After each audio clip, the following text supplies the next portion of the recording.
Today's video is sponsored by Manscaped. Get 20% off plus free shipping using code WardyNYM at manscaped.com. That's 20% off plus free shipping at manscaped.com using code WardyNYM.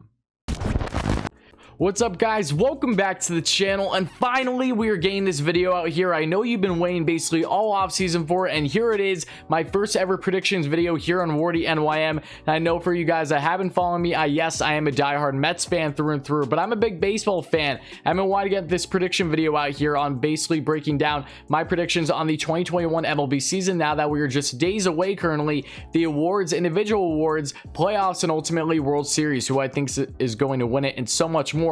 So as always, guys, make sure you stay all the way until the end of the video for all the deets and all my thoughts on my predictions for this upcoming season and beyond. And if you guys end up enjoying this kind of baseball content and want to see more great baseball content like this, make sure to smash that like and subscribe button, share this video with your friends, put on the notification bell, all those great things. We're doing fantastic things here at WardyNYM, so please come and join the community by smashing those buttons. Help us get a 6K subs by opening day. It would really mean a lot. But enough of me talking, let's get right into today's video.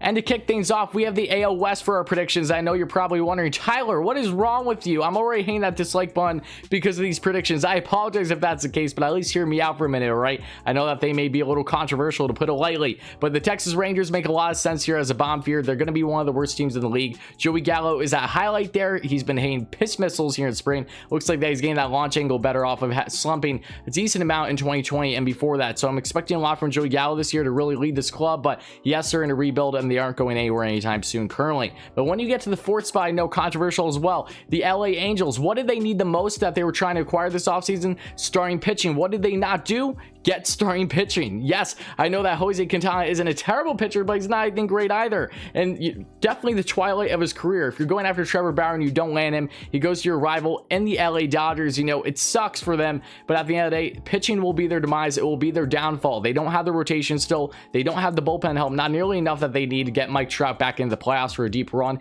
And it pains me. I want to see Trout there. I think we all do. We want to see this man get a ring that he absolutely deserves. But between him, Rendon, when you have other guys like Shohei Ohtani, who's healthy, throwing some nasty pitches, off-speed stuff, just looking dominant. I'm so excited to see him fully healthy this year. Fingers crossed right at the plate, and also can hit absolute bombs beyond the batter's eye, so much more. You have Joe Adele, you have all these different guys here in the offense that can really provide plenty, and Anthony Rendon, who's a star third baseman, surprised absolutely nobody. It just isn't going to be enough. So I think that they are in fact going to fall here at fourth unless they do anything drastic to help their rotation and bullpen. But if it didn't happen in the offseason, when is it going to happen, right? But then when you get on the third spot here, Seattle Mariners, another controversial pick. I get it, but the youngsters are going to prove so many people wrong this year. The rotation is solid. You got Marco Gonzalez, you got Justin Dunn, who's an up-and-coming prospect still, even though that, yes, he's been in the league for a couple years now. As a Mets fan, I know him very well. And then you have other guys, whether it be Kikuchi and then James Paxton, Big Maple back there. I think that's going to help them a lot with that veteran leadership. Then when you get on to the batters, you have Kyle Lewis, who's an absolute stud. You have other guys like Evan Way, as long as he puts it all together. Then you're going to get Trammell, and then you're also going to have Kyle Seager, and then, yes, you're going to have Jared Kelenic, who's going to be with the team probably for the majority of the season. He's going to definitely be competing to be the top rookie in the AL this year, so we'll see what happens there. But they have a lot of star-studded guys. Their bullpen's solid, and they're just up and coming. I think they're going to prove a lot of people wrong and dominate the lack of pitching to the bomb fear teams like the Angels and like the Rangers within this division. But then you get on the two spot, the A's. Really not much to say there. The A's are always going to be a pesky team every single year. Even after losing Liam Hendricks to free agency, they bring in Trevor Rosenthal to take that closing spot. I think he'll be just fine with the A's. And even after losing Marcus Semien, I think that they're going to do enough to be a fringe playoff team once again, like they do every single year, right? But then you have the Houston Astros at number one. Another surprise, absolutely nobody. I think we can all agree they're the best team in the division. Whether they're trash cans or not, they are still a dominant team at times. When you have Carlos Correa, you have Jose Altuve. Again, he's more in the twilight of his career unless he has a real monster year, because after trash cans, it's not looking too hot for a Jose, and honestly, I don't really care personally. But then you look at Alex Bregman. A lot of guys, these are going to be pending UFAs soon, so it's going to be exciting to see what happens with them if they hit free agency. But then you look at the outfield. Michael Brantley just re-signed, the veteran. Then you have Kyle Tucker out there. A lot of youngsters in the outfield, and the rotation, now you have Jake Odorizzi, you have McCullers, you have a lot of these good pieces, even with their injuries and all to their youngsters that were supposed to be starting the rotation for them this year due to Tommy John. I think they're going to do just fine and have enough to win this division. Next up, we have the AL Central, and I know this one might be a little bit controversial too, but hear me out once more. Yes, the Tigers are the bottom feeder. That should be a surprise to absolutely nobody. They're on the up and up, though. Don't get me wrong. Just give them a year or two. I really think we're going to see these youngsters blossom. They have a lot of great players in their farm system.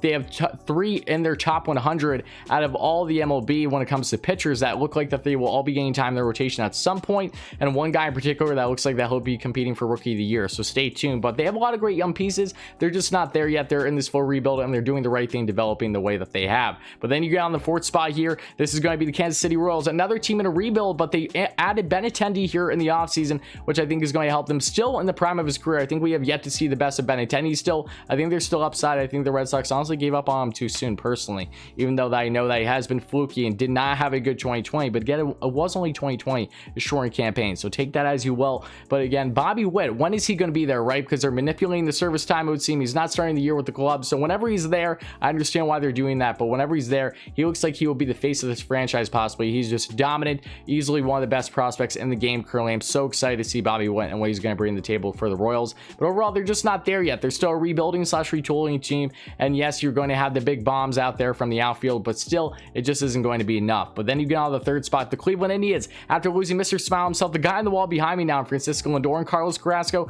Odds are you're not going to do as good the following season, no matter how you slice it. And then when you look at other guys, whether it be, say, you're going to have Jose Ramirez, who's still an absolute force there on 3rd base, is such a fantastic player still. And then you have Andres Gimenez, who, as a Mets fan, I can tell you personally, is a stud in the making there at short. Amador Rosario, however you want to utilize him, he doesn't have defense, but he has speed, he has offense, just don't expect him to walk much. Then you have Eddie Rosario as well, and you have a lot of different moving parts here, and the rotation led by the reigning AL Cy Young Award winner in 2020, Shane Bieber. I think they're going to make plenty of noise, but it just isn't going to be enough really to crack playoffs for me. So I have them here in the 3rd spot, because at the 2nd spot, we have the Minnesota Twins, and the Twins, this rotation is looking solid too. Kenta Maeda is really looking strong in spring at the time of recording this. I think we're going to see a great year from him again. Even after his time with the Dodgers, he's still continuing to provide. And even after losing all these guys, whether it be Jake Odorizzi, Rich Hill, Marwin Gonzalez, the list goes on and on, Trevor May, Eddie Rosario, all these guys in free agency, is not going to hurt the Twins too much. Jose Barrios, I'm really expecting a monster year from him. We want to see him take it to that next level in the rotation.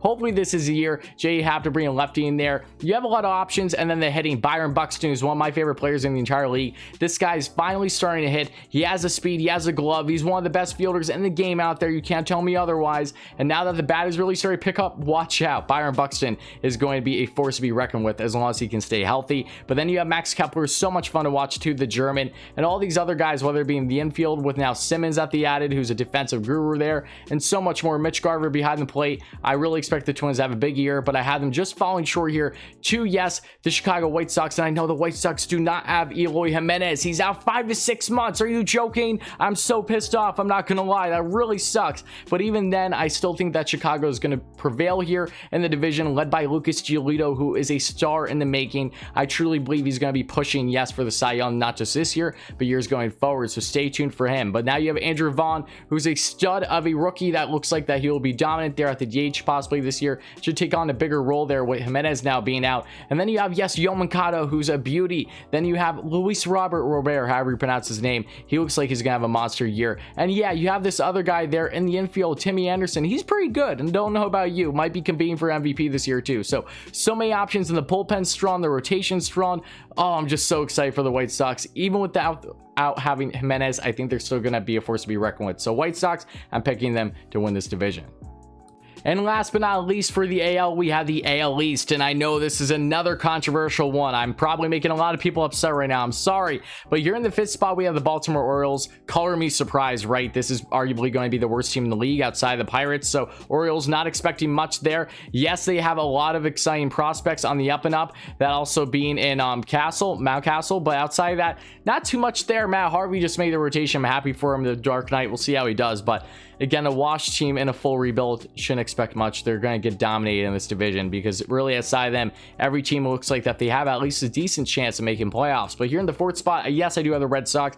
I did like their moves. I love getting Kike Hernandez and Marwin Gonzalez. Those are great utility guys that are going to get more playing time. Don't get me wrong, but I don't trust this bullpen enough. I don't trust the rotation, especially. I've seen too much grizzled vets. I'm not seeing enough youth. Yes, we're seeing a lot of great things happening with Dahlbuck and others there in the spring training that have been dominant. We're really looking like an up-and-coming offense for the Red Sox that I'm excited to see, but I just don't think it's going to be enough to fare with the teams ahead of them currently. They're not far off. I just don't trust the rotation, especially so. Until something fixes there, I can't bet the house on them to actually make playoffs this year, but we'll see. Then you get on the third spot, and this will be a big controversy, that being the Tampa Bay Rays. I know they were just at the World Series. You don't got to remind me. Blake Snell, we get it, but Snell's gone. He's with the Padres, and losing him is a big part of that rotation. Now that you bring in other guys, whether it be like Chris Archer coming back, or then you bring in the Michael Wakas, the Rich Hills, who I think Hill's going to do fantastic there, might I add. He's such a lefty specialist for them. But even then, I just don't trust the Rays here enough. I think that the rotation is going to hurt them a little bit more than they were expecting. I expect Glasnow to be a monster this year. He really looks like he's going to turn into something fantastic. I know he's a little overhyped, but he has some of the nasty stuff in all baseball. They're going to get the job done. Don't get me wrong. They have so many up-and-coming prospects too, but overall, I just don't think it's enough when you look at the offense that the Toronto Blue Jays brings. And to make matters worse, Nick Anderson is out until right around the All-Star break, the star reliever for the Rays. So that one definitely hurts them. It hurts their chances even more. And yes, I know Randy Arozarena, who was just absolutely otherworldly leading into the World Series, and so much more. They have a lot of great stars, and they have, yes, Wilmer Franco, who I'm so excited to see him at the MLB level sooner than later, but it just isn't enough for me. When you look at this Toronto Blue Jays offense, it is just on another level. We're talking about one of the best offenses in the entire league this year. You don't just got George Springer that you brought in and Simeon, but you look at the core that they still have. You have Vladdy Guerrero, who very well could be competing for, yes, the MVP. I said it. You have Bo Bichette, who's an absolute stud. You have Teoscar Hernandez. You have Gurriel Jr. You have so many guys there, and just so much more. And the rotation definitely is not looking fantastic. You got Roark in there. You got all these different guys. Steven Matz that they just brought in as well. You have Nate Pearson. When he will be healthy, he's throwing absolute flames. But I think that they did enough here this offseason and with the core that they currently have to really just let their offense carry them. And in the AL, which is something that is not nearly as dominant when it comes to pitching side of things as the NL and the NL East in particular over the past couple years, I do think that the Blue Jays do have enough offense to propel them to that next level and take them above the Jays and surprise people to get in that second spot. But then you get on to number one is, of course, the New York Yankees. You should not be surprised here. The Yanks have all the stars as long as they can stay healthy. It's really up to them, and between Giancarlo and also Judge, and then you have Torres. You have all these fantastic players. Clint Frazier will be starting every day now. I'm excited for him too, because he's definitely been looking great the past year or so, gained more time. But then you look at the rotation. Yes, it is led by Garrett Cole, who's arguably one of the best pitchers in all of baseball right now. Outside of that, there are some question marks for sure. You bring Corey Kluber. He's not the Corey Kluber of old. He's the Corey Kluber of now, which we'll see how he does. He's been a bit of a question mark. You have Jameson Taillon, who is a great story, him coming back from cancer. I'm really rooting for him this year. So they have pieces. The bullpen is still star-stud. They have all the weapons. They're one of the deepest teams in baseball. The Yankees, count on them. Even if they get injured plenty, they still have the depth to make things work. And even with Urshela and so many others, I think the Yanks will do just fine. Will ultimately win the division in the end.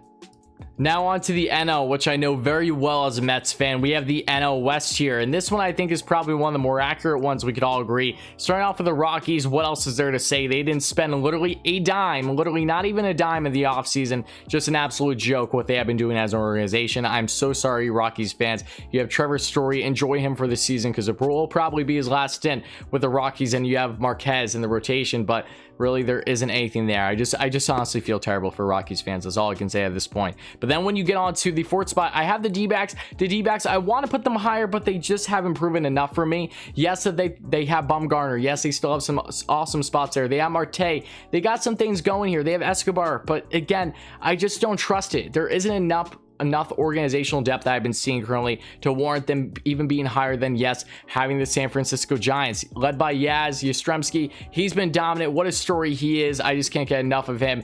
They have some great young pieces in there with a great mix of veteran leadership and youth there for the Giants. They're going to be pesky. I think they're going to be upwards of right around 500, but I don't see them making playoffs this year. I'm sorry, Giants fans. You're just on the outside looking in, because it's really hard to compete when you have, yes, the San Diego Padres, who look like that they're going to be fan-flippin-tastic this year, with Fernando Tatis Jr., who's going to be competing for MVP, Manny Machado, who you can never discount his offense and his defensive abilities. You have Hosmer. You have so many guys with the Padres lineup, it's not even funny. It's truly, honestly, jaw-dropping. Then you bring Ha-Seong Kim from international free agency. You bring in all these different guys here, and then when you look at the actual rotation, yeah, you got Blake Snell, you got Yu Darvish, you got all these guys that they just added, and so much more. Musgrove that they brought into off of what they already have. If Clevenger was in, forget it. He's out because of Tommy John. But seriously, they're star stud. The Padres are very well going to be one of the best teams in all the NL this year. And the only reason why they're not winning the division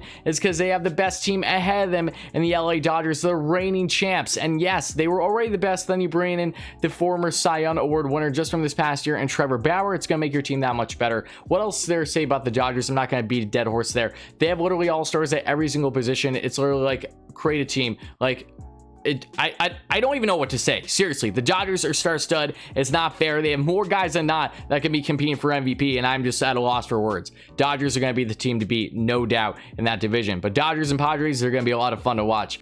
Next up, we have the NL Central, and I know another fairly controversial one. You're like, what? Did you really put them at first? Yes, I did, so let me break it down. But here at the fifth spot, we have the Pittsburgh Pirates. I'm sorry, Pirates fans, you're going to suck this year. There's no other way to put it. You're not going to look good for the foreseeable future either. But I will say, you do have a star in the making in Brian Hayes, who's going to be a stud this year. He's going to be competing big time to be the best rookie in the NL, and it will not be surprising if he gets it, so stay tuned for that. But outside of that, there really isn't much there. Well, after giving up even Tyone and others here in the offseason, it just looks like that this team just continues to go downward. It absolutely sucks. I want to see the Pirates succeed. They have a fantastic ballpark, so I want to see them perform well. They're deserving of having good baseball, given how amazing that ballpark is in itself, right? But again, outside Brian Hayes, there just isn't much there currently. Doesn't look like anything really positive is going to be happening with the Pirates anytime soon. Sorry, Pirates fans. But now we get out to the fourth spot here. I have the Cincinnati Reds, and the Reds, after losing Trevor Bauer here in the offseason, and a team that was toyed with the idea of possibly really unloading a lot, that there were a lot of reports indicating that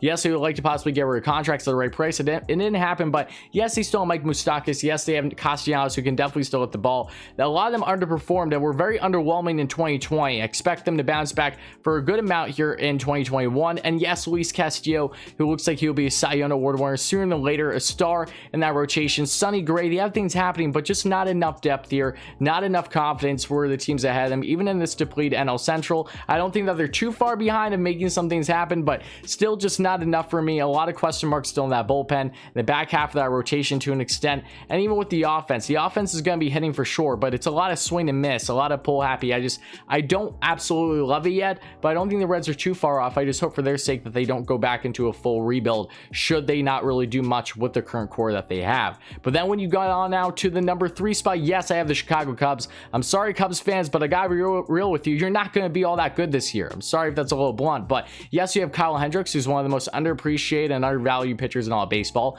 He's an absolute stud. I'm so pumped for him. But outside of that, what you got? Jake Arrieta. Okay, Arrieta's looking strong in spring. He's doing pitches that he never did with his time with the Phillies, because yeah, that makes sense, right? Even though I am happy as a Mets fan that he is looking like he's thriving now that he's out of the division again. But still, the point is that the Cubs, yes, you have other guys, whether it be Javi Baez, Rizzo, and Bryant, who are all going to be UFAs at the year's end. Then you have other guys plenty. Ian Happ. You got a lot of good things going. Wilson Contreras, he's been up and down throughout his young career, but the rotation, it isn't deep enough. The bullpen is definitely not secure enough, and this offense lacks guys to really get on base constantly, which has been the Cubs' downfall the past couple years. With all these guys on their contract years, I don't know what to expect truly. There's too much uncertainty for the Cubs, and I don't think that they're going to go that far. They might be an above 500 team, but I don't think it's going to be enough to warrant them making the playoffs this year. I'm sorry, Cubs fans, but now you're getting on to the second spot. I know this is probably a big surprise of many. You actually picked the Cardinals second. Yes, I did, and the main reason is, yes, you brought Nolan Arenado, arguably the best third baseman in all baseball. He's just a stud. He's going to be huge for them. Him and Goldie are going to be a significant 1-2 punch for sure, but outside of that, you don't got too much going on. Not enough for me to truly feel confident that's fully warranted winning the division. You still have question marks in that rotation outside of Jack Flaherty, who's a star. He's going to be competing for the Cy Young this year too, but what do you got? You got Michaelis, you got others, you have Carlos Martinez, who knows what you're going to get from him. I don't feel confident enough with this rotation. The bullpen's solid, don't get me wrong. You have Hicks back, who's still throwing flames as long as he can get the control down. You have Andrew Miller. You have a lot of pieces there. And I do look at this lineup in the hitter standpoint. I think it'll get enough done, but I just don't know if it's going to be enough to actually win this division, because what really separates them is the Brewers here, the Brew Crew. Boy, oh boy, do they have something special, not just from their rotation, but their overall defensive outlook.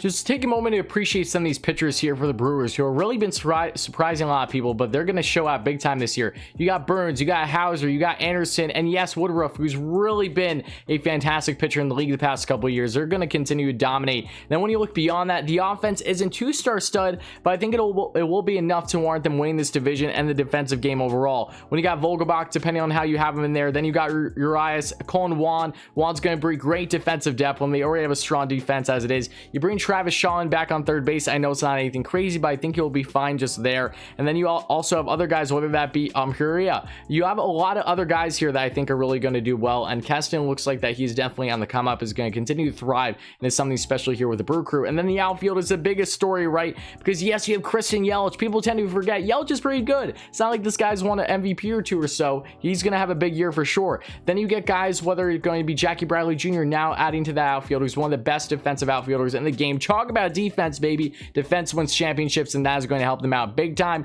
Then you look beyond that. You have Locaine back, and yes, I know he's up there in age, but he's going to get it done. Defensively, he's still strong. Offensively, we'll see how he does. He's still going to hit for contact for sure. Maybe not just too much power this year. Only time will tell. But they have so many pieces there in that outfield defensively, and as a whole team, I think that this team is really going to strive on their defense, and as the best defensive team, almost to an extent by far than everyone else in this division, for me to warrant them winning it. And now the moment you all been waiting for, right? The NL East predictions. And I know you're already typing in the comments, how dare you? How dare you show this bias? Who even is this kid? Why would he do such a thing? These are outrageous. I love to hear it. I eat that stuff up for breakfast because I gotta defend myself the best way I can. At the end of the day, people are gonna have their opinions. I'm gonna have mine, and I'm going for it. So let's roll, baby. We got the Marlins here in the fifth spot. I'm sorry, Marlins fans. Again, the Marlins are gonna be solid. I think that they would have had a far better chance to extend in the NL Central than the NL East, because yeah, the NL East is the toughest division in baseball. You cannot tell me otherwise. I know that might be some bias, but pitching wise, batting wise, there's just too much going on in that NL East to say that anything else is better in baseball currently. So Marlins, you add Adam Duvall this past offseason. That's solid for them. You have Sixto Sanchez taken away from the Phillies and that deal. Oh, I'm so happy about that as well. Sixto looks like he's going to be competing for Rookie of the Year. I'm happy he's on the Marlins versus the Phillies personally, right? But I think the Marlins overall are going to be solid this year. They could be fluctuating upwards of 500, a little bit below that I would assume, but they're not too far off from really excelling and making some things happen. I know that they made playoffs in 2020, but this year I just don't see it happening. I'm sorry. But then you get on the fourth spot, yes, the Philadelphia Phillies. You got Bryce Harper. He's going to hit 35, 40 plus bombs, over 100 RBIs, no problem, over 900 OPS. Book it. You have other guys like JT Realmuto, the best catcher in baseball, but the rotation, the bullpen, it just isn't enough for me. I'm sorry, guys. You got Aaron Nola, who may very well bounce back and have a Cy Young caliber year. Zach Wheeler has always had potential to be a Cy Young type caliber pitcher with his flame throwing, as long as he stays healthy and a little bit more consistent. But he's really been solid. He's been the Phillies' best pitcher the past year and a half or so. So take that as you will. But beyond that, there isn't too much going on in the rotation. The bullpen is still suspect. Yes, I know you brought in Archie Bradley, but it just isn't enough for me personally. And then when you get in the depth between the outfield as it is and the infield, Rhys Hoskins, we'll see how he bounces up this year. I just don't see enough. And yes, I know that Bohm is going to be fantastic on third base. He's a star in the making, but I just don't love it for the Phillies versus the other teams ahead of them. It just isn't enough for me at this point in time, because the Nationals, they still have stars. They have a three-head monster in that rotation. However you look at it, you have, yes, you're gonna have Scherzer, Mad Max, and you're gonna have Strasburg, and then you're also going to have yes, Corbin. They have a lot of great guys there. And then you're gonna have the lefty and Lester. You're going to have Ross. However you're going to do the rotation, it's still going to be very solid, one of the better ones in baseball for sure. They're going to eat innings. It's just a matter of staying healthy for the Nationals, really. But then you get on that offense. Oh boy, Juan Soto, he's going to be competing for MVP. This guy does not stop. I absolutely love to hate him as a Mets fan, but I appreciate him with the utmost respect. He's cocky, but he's dominant. He backs it up. This guy is only 22 years of age or so, and he's just doing lights out things here. I'm jaw dropped every single time I see him at the plate. He just is relentless. But then you have other guys here like Trey Turner, who's definitely one of the better shortstops in baseball, absolute speed demon. Victor Robles in that outfield, still trying to put it all together. I expect a strong year from him though. A lot of good moving pieces there in that offense for sure. Not as strong as what it once was with Rendon, and because of those reasons and because of the lack in bullpen, I know that they brought in Brad Hand. It's not a bad bullpen, but I don't think the Nationals are better than the two teams that had them currently, and that is going to be starting with the Atlanta Braves. I know you're probably wondering, how in the hell do you have the Atlanta Braves here at 2? Well, I will say at least I don't have them any lower like the Dakota rankings, right? Well, the Braves definitely are a favorite to win this division. I understand that. When you look at the rotation as it is, it's not even fair. You have Ian Anderson, who's looked like a stud since day one. You have Charlie Morton that you bring in from the Rays, who can still get it done with that lefty. Then you have Peter Soroka, who's going to be competing for the Cy Young. I don't care what you say. I'm more worried as a Mets fan about Soroka than I am Fried. Soroka's the real deal, okay? As long as he bounced back fully from his injury, he's going to be dominant. And then you have Newcomb, who's really solid just over the past year plus too. So they have a lot of great pieces in that rotation as is. There's a little bit uncertainty there towards the back end, but the bullpen, that's probably their biggest question mark for sure. The offense, we all know the story. Marcell Ozuna, you got Ronald Acuna Jr., one of the best players up and coming in baseball. He's going to be competing for MVP too. So much fun to watch. And then you have so many more guys. Ozzie Albies, Freddie Freeman, the reigning MVP in the NL. I know it might seem outrageous to have them here at number 2, but I just don't think that they're going to win in the end. It's going to be neck and neck, but I'm going to take the edge to the Mets, and here's why. The Mets, as we know, they bring in Francisco Lindor, Carlos Carrasco, and all these other moves. James McCann for the catching spot. That's going to help them out tremendously there with the depth. But you have Pete Alonso, who's going to be hitting upwards of 50 bombs again this season. Book it. Jeff McNeil is one of the most consistent hitters in the game. He'll be competing right up there with DJ LeMahieu for the AL, respectively, as two of the best second basemen in baseball. And when it comes to their hitting, he'll be looking for a batting championship this year. We'll see how he does, though, because he's been inconsistent in spring. Again, it's only spring. But you look beyond that, you have JD Davis. Yes, he doesn't have too much offense, but he definitely still has the bat. I expect a monster year from him offensively. Dom Smith was one of the best players for the Mets in 2020. And even with no DH, he's going to thrive. The offense is going to make up for his defensive woes. Brandon Nimmo, what can I say? He's an on-base machine. Mr. Smile, just like Lindor. He will get on base no matter if he gets a hit or not. He'll be sprinting down there with a walk or a hit by pitch any day of the week. And Michael Conforto, extend this man already. One of the best right fielders in the game today. I don't care what you say. And there's rotation. You got Jacob deGrom. You got Marcus Stroman. Yes, you have Carlos Carrasco and Thor out with injury currently. So then you're going to have Taijuan Walker they picked up, who's going to do great things. Joey Lucchesi. Then you also have David Peterson. But once this rotation is fully healthy, once we get kind of the halfway mark of the season, and both Carrasco and Thor and Seth Lugo back in that pen, watch out. You have Edwin Diaz, who has the potential to be the best closer in baseball once again. I know that there's a lot of upsides and some downsides of this team. There are still some holes, but I think with the rotation fully healthy, Carrasco and Thor, there's nothing better in the division, and I think that will ultimately prevail the Mets in the end. And now that they're going to have offense with Lindor, they're going to be competing like no other that Mets fans and overall baseball fans simply haven't seen before. So get ready, NL East. The Mets are here. They're coming. I think that they are just going to edge out in the end in a very tight race with the Braves for this division win in the NL East.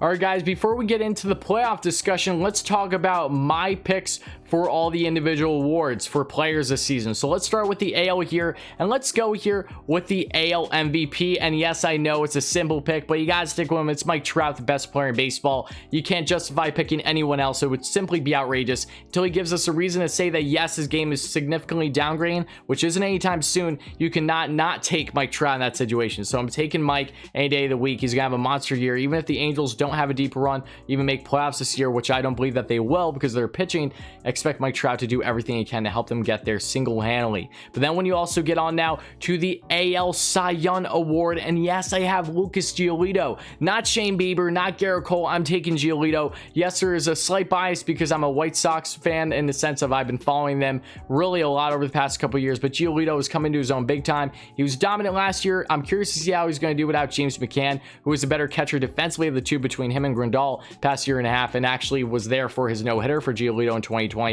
But regardless, Giolito, the former Nationals prospect, part of that Adam Eaton deal, and thank you so much, Nationals, for making that happen, and Eaton's now back with the White Sox.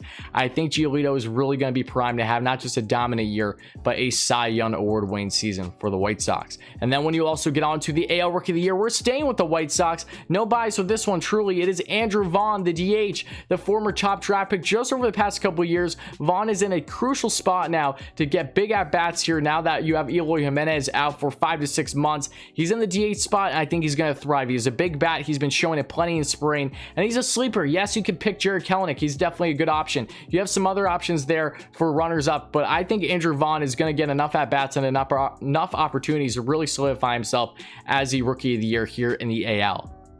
Now getting on to the NL and their awards, and this one was so difficult. I know I'm going to get so much gripes in the comments, and you're probably going to be right in the end. But for the NL MVP, I'm picking, yes, the guy with the most hype going into the season, Fernando Tatis Jr. And I know you're probably wondering, how the hell did you just pick him over Juan Soto, Acuna, even Lindor, and Alonso to an extent. You know, a lot of these other guys, I get that, but Tatis, he's changing the game of baseball. He's coming off that massive contract. He's not skipping a beat. All that matters to Tatis is that he stays healthy. I think as long as he can play the majority of the 162 season, we're going to see him hit for average. You're going to see him hit those bombs like he's been doing all spring. He's going to hit RBIs. He's going to be so many grade A situations, bring those runners home for the Padres this year. That is going to be such a dominant year for them. So Tatis, he's the face of the MLB. He's going to continue to be. He's electrifying, whether you love him or hate him. He isn't stopping anytime soon. So get ready. Fernando Tatis Jr. is here, and I fully expect him to at least be competing for the MVP. And I'm giving him the slight edge currently given this contract. I think it might be enough motivation for him, enough of kick behind him, if you will, to really get him going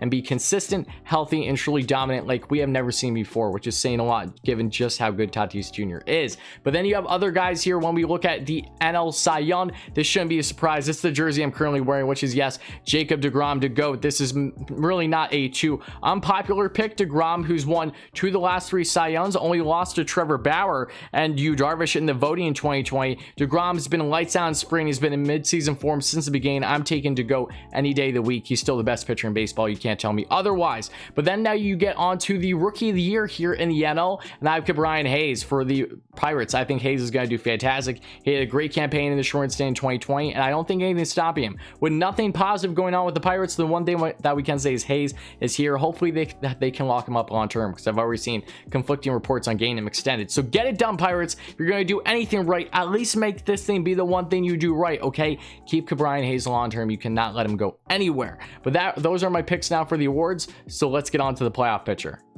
Starting off for the AL, here are my division winners, as you guys can see in their C's. I have number 1 is the Yankees. I think that they win. Then at number 2 here, you're going to have, yes, the White Sox, and number 3, the Astros. Those are your division winners. So then the wild card spots in the 4 and 5, I have the Twins and the Toronto Blue Jays. But then also, if you look at the NL here, I have the LA Dodgers winning the division. And then obviously number 2 spot is going to be the New York Mets, because I have them over the Braves slightly. And then the 3rd spot here is going to be the Brewers, because I have them winning the Central. And then those wild card spots, you're going to have then the Padres and the Braves for their wild card game.